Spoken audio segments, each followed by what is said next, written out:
서울에 있는 상위 11개 대학에 이건 정확한 건 네. 아니에요. 제가 정확한 것만 얘기해요. 그러니까 그럼 지금의 수능 상위권 학교 필수적일까요? 그럼요. 어떨까요? 필수적이죠. 네. 상위권 학교로 갈수록 더 필수적이다라고 하기보다 네. 더 수능이 어쨌든 수능 고득점자들이 네. 상위권 학교로 갈수록 많아질 수 있다. 뭐 이렇게 볼 수 있고 네. 지금 예년에 수능 만점자들 학생들 보게 되면 뭐 자기소개서 면접 이런 거 준비 하나도 안 한 학생들도 많거든요. 왜 오로지 믿는 건 수능. 네. 그러니까 자기가 수능 점수가 이 정도는 나와주기 때문에 수능에 올인을 하는 학생들도 있었어요. 그러니까 공부를 잘하는 학생일수록 정시로 수시로 둘 다 많이 갑니다. 정시로 수시로 다 압도하기 때문에 정시도 굉장히 중요한 요소가 된다. 그러니까 수능 자체를 잘 보는 건 첫 번째, 수시에서도 최저 등급 잘 맞출 수 있다. 그래서 다른 것들 앞에 뭐 내신이 됐던 논술이 됐던 앞에 노력했던 내용을 뒷바라지 해줄 수 있는 강력한 툴이 된다. 그 다음에 정시로도 갈 수 있다.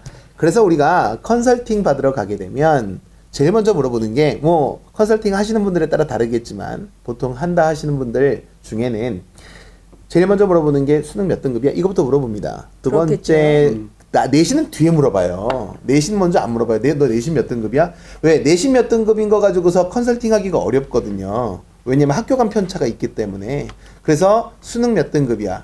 학교가 너를 뒷바라지 못 해준다 하더라도 내신이 너를 서운하게 했다 할지라도 결국은 너를 지켜줄 수 있는 건 오로지 수능이야. 이렇게 볼 수 있는 거죠. 어디 생각하시나요? 사실은 제가 뭐가 뽑힐지 모르잖아요. 네. 이게 찬성이냐 반대냐 뭐 네. 이런 여러 가지 뭐가 뽑힐지 몰라서 한번 살펴봤어요. 네. 그래서 서울에 있는 상위 11개 대학에 이건 정확한 건 네. 아니에요. 제가 정확한 것만 얘기해요. 그러니까 제가 이렇게 조사를 해보니까 네. 정시에서 수능 위주 어쨌든 네. 수능이 조금이라도 수능 최저로도 반영되거나 아니면 뭐 절대적으로 반영되거나 하여튼 수능이 반영되는 전형 숫자를 보니까 대략 한 54%가 넘더라고요. 네. 그러니까 결국 서울에 있는 상위권 대학을 가기 위해서는 수능을 해야만 할 수밖에 없는 거죠. 54%는 전국 네, 기준으로. 네, 네, 네. 네. 그러니까 전국 기준으로. 서울에 있는 상위 있는 11개. 서울에 있는. 네, 지금 이제 우리가 상위권 학교에 네. 수능이 필수적이냐 이렇게 네. 얘기를 하다 보니 정말 그러면 수능이 얼마나 많이 반영이 되지? 봤더니 수능 최저로라도 반영되는 게 한 54% 이상이 되다 보니 네. 상위권은 결국 변별력이잖아요. 네. 그러니까 소위 우리가 얘기하는 게 대학도 선발하는 대학이 있고 제발 와주세요는 대학이 있는데 서울에 있는 상위 여기에서 얘기한 대학은 선발이 가능한 대학이잖아요. 그럼 선발을 하려면 여러 가지 어려운 조건들을 내걸어야 되고 그 어려운 조건 중에 전국의 모든 학생들이 시험 보는 수능을 활용할 수밖에 없지 않냐. 상위권 대학에서 수능은 매우 중요한 것 같다.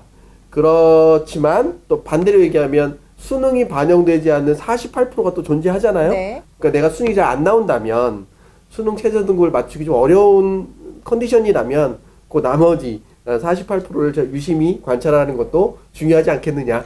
그런 정도의 말씀을 드리겠습니다. 대단히 동의하기가 어렵습니다. 그래서 대단히 동의하기가 어렵고요.